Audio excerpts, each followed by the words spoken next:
The actual Eagle's Nest, known as the Kielstein House, contained the Berghof residence, Adolf Hitler's holiday home, in the Obersalzberg of the Bavarian Alps.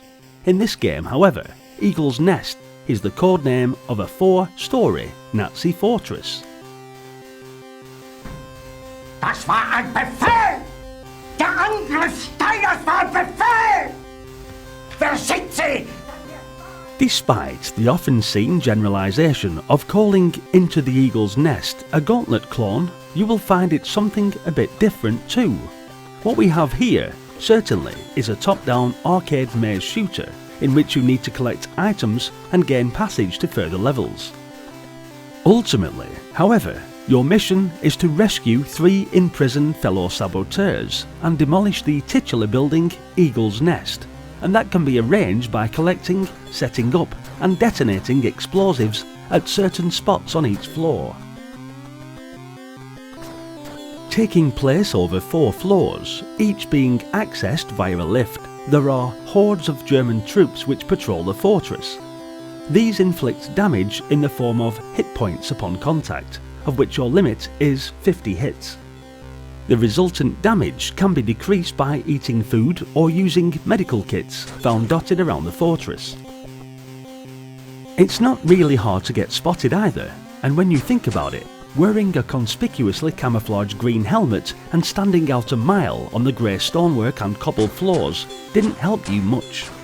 Luckily, the Germans in this game are remarkably stupid, and throughout the game are forever lining themselves up in your gun sights, only very occasionally sneaking up on you from behind.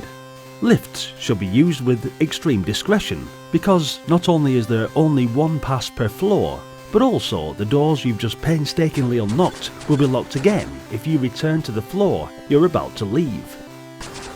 These enemies can be killed by shooting them, but only 99 rounds of ammunition can be carried at any one time, with extra bullets to be found in the German stores.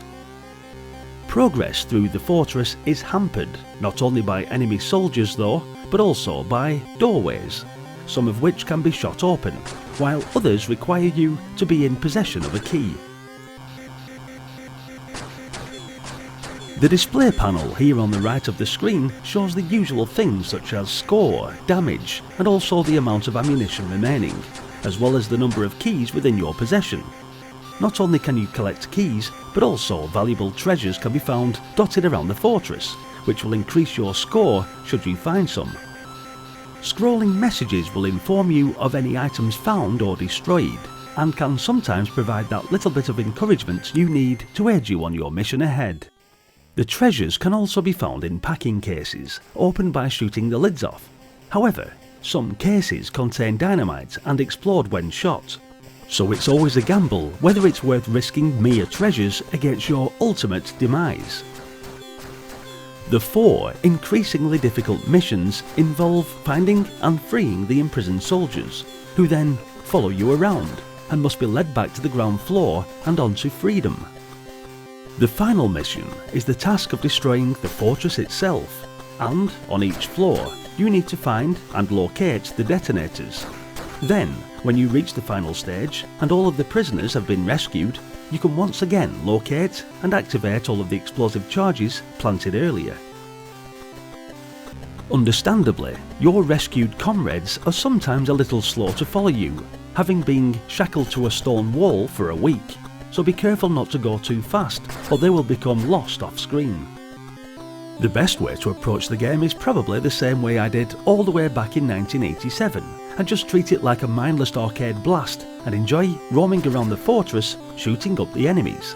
But if you're a completionist, then at least you have the basic idea on how to succeed should you want to see it through to the end. I'm sure that most will probably take the game in their stride and enjoy what I believe is a decent and violent slice of Gauntlet masquerading as a World War II fantasy. What did you think about it? Let me know in the comments.